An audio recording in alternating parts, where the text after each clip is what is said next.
Umakyat ako, dumaan ako sa ilog. Kasi wala ibang daan. So may nakita ako nag-harvest ng mga kamote. Eh napakaganda na ito. Ito ang the best na pinuntahan ko. Oh, talagang actual. Oh guys, dito ako sa ano, yan, ina-harvest na nila kasi kailangan na yata ulit panibagong tanan. At kinukuha na yung mga bunga. Kasi siyempre malalaki na yata, pagbenta na. Yan. Tayo ano ito, may kumukuha na po sa inyo to, may order?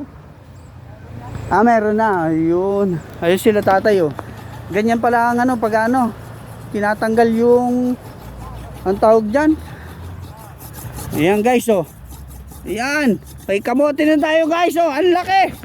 Oh guys, ang laking kamote. Ang laki ng kamote. Oh ayan. Napadpad ako sa nag-harvest ng kamote. Ayan guys oh. Grabe, ang ganda oh. Tapos uhugasan pa nila yan. Siyempre pipiliin pa yung malalaki. Yan, ganyan pa lang pag-harvest ng kamote. Yan.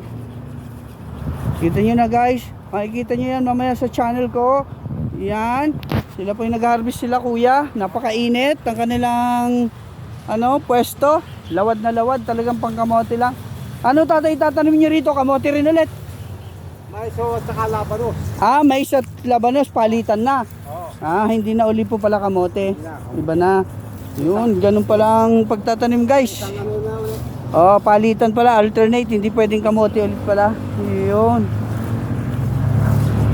Yun, papasalamat tayo at nakakita tayo ng ganito na nag-harvest dito.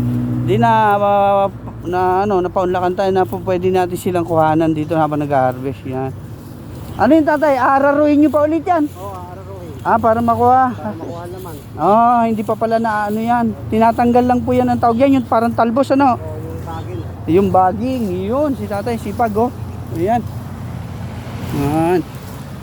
Tatay, thank you ha. Salamat. Yun.